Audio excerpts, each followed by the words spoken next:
అంటే mock interviews అని నడుస్తూ ఉంటాయి అన్నమాట. ఓకే. నేను హైదరాబాద్లో ఒక మాక్ ఇంటర్వ్యూకి వెళ్ళాను. నేను గుంటూరు జిల్లా నుంచి చెందినవాడిని. సో ఆ ఇంటర్వ్యూ అంతా ఏం జరిగిందంటే, గుంటూరు జిల్లా టొబాకోకు ఫేమస్ కదా. సో మరి టొబాకో అంటే ఈ సిగరెట్ తాగడం కరెక్ట్ అంటావా రాంగ్ అంటావా అని అడిగారు. నేను రాంగ్ అని చెప్పాను. వాళ్ళు కరెక్టే, అది నా హక్కు, that's my way of expressing అంటారు. ఇంటర్వ్యూ చేసేవాళ్ళు. సో ఒక హాఫ్ అన్ అవర్ నా ఇంటర్వ్యూ అంతా సిగరెట్ తాగచ్చా తాగకూడదా అనే దాని మీదే జరిగిందనమాట. నాకు అర్థమైపోయింది ఇంటర్వ్యూ బాగా జరగలేదు అని చెప్పేసి. ఈవెన్ ఇంటర్వ్యూ చేసే వాళ్ళు కూడా they were not that satisfied. ఎందుకంటే 30 minutes కేవలం సిగరెట్ మీదే ఇంటర్వ్యూ జరిగింది. నేను అయిపోయిన తర్వాత రేపు ఇంటర్వ్యూ అనగా ఈ రోజు సాయంత్రం వెంకటేశ్వర స్వామికి దండం పెట్టుకున్నాను. స్వామి, ఇంటర్వ్యూలో ఏ క్వశ్చన్ అయినా అడగమండి, సమాధానం చెప్తాను. ఈ సిగరెట్ ఈ టొబాకో విషయం మాత్రం వద్దు అని చెప్పేసి దండం పెట్టుకున్నాను. పాపం అది రాత్రి 10ంటికి పెట్టుకునేసరికి వెంకటేశ్వర స్వామి నిద్రపోయే టైం కదా, ఆయన ఎలా విన్నారో ఏంటో. నెక్స్ట్ డే మార్నింగ్ వెళ్ళంగానే ఇంటర్వ్యూ వాడు, yes Krishna please come in sit అన్నారు. థ్యాంక్ యూ అండి, నువ్వు ఏ జిల్లాకి చెందినవాడుగా అన్నారు. ఓకే. నాకు ఎందుకో డౌట్ వచ్చింది. సో గుంటూరు జిల్లా సార్ అన్నా. గుంటూరు జిల్లా దేనికి ఫేమస్ అన్నారు. అదేంటి వెంకటేశ్వర స్వామి నిన్నే కదా కోరుకుంది, ఈ రోజు ఏంటి ఇట్లా అడుగుతున్నారని చెప్పేసి. సార్ గుంటూరు జిల్లా మిర్చికి బాగా ఫేమస్ సార్, రెడ్ చిల్లీస్కి బాగా ఫేమస్ అని చెప్పాడు. ఓకే. కొంచెం వెటకారంగా చూశాడు. అంటే he came to know that నాకు టొబాకో అని చెప్పడం ఇష్టం లేదని చెప్పి ఆయనకు అర్థమైంది. ఆయన నాకన్నా సీనియర్ కదా. సో లేదు గుంటూరు వేరే దానికి ఫేమస్, అదేంటో చెప్పు అన్నారు. ఓకే.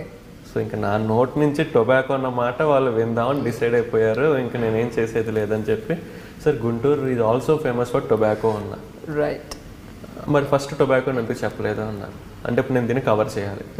సార్ ఒకప్పుడు టొబాకోకి ఫేమస్, ఇప్పుడు ఎక్కువ రెడ్ చిల్లీస్కి ఫేమస్ సార్, టొబాకో యొక్క మార్కెట్ తగ్గింది అన్నా.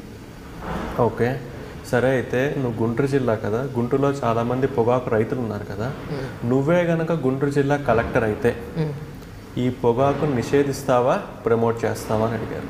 అబ్బా ఏదైతే వద్దనుకున్నానో సేమ్ అదే క్వశ్చన్ తీసుకొచ్చి నా ముందు పెట్టారనుకొని ఒక నిమిషం ఆలోచించి, సార్ నేనే కనుక గుంటూరు జిల్లా కలెక్టర్ని అయితే టొబాకోని వెంబటనే నిషేధించు, ఒక 5 ఏళ్ళు రోడ్ మ్యాప్ పెట్టుకొని ప్రతి సంవత్సరం కొంచెం నిషేధిస్తూ, ఆ నిషేధిస్తున్న కొంచెంలో రైతులకు వేరే జీవనోపాధి కల్పిస్తూ గ్రాడ్యువల్గా 5 yearsలో దాన్ని జీరో చేస్తాను సార్.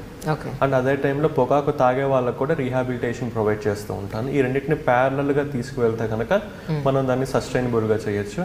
సడన్గా రేపు వచ్చేసి నేను గుంటూరు జిల్లా కలెక్టర్ అయ్యాను, టొబాకోని ఆపేస్తాను అంటే అది చాలా కౌంటర్ ప్రొడక్టివ్ అవుతుంది, చాలా లైవ్లీహుడ్ నష్టపోతాము.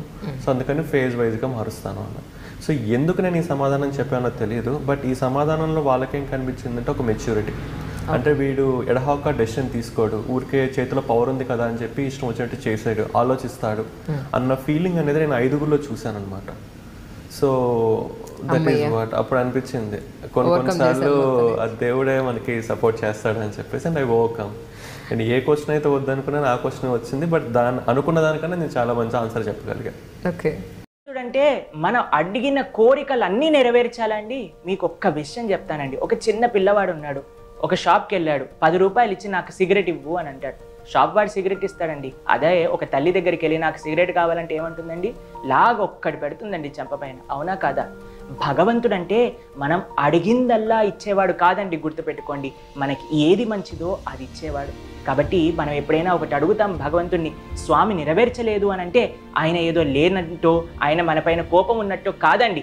ఆయన వేచి చూస్తాడు. ఏది మనకి, ఎప్పుడు మనకి ఏది మంచిదో అది మాత్రమే ఇస్తాడు. అందుకు స్వామి మన తల్లిదండ్రులు అని శాస్త్రం చెప్తుంది.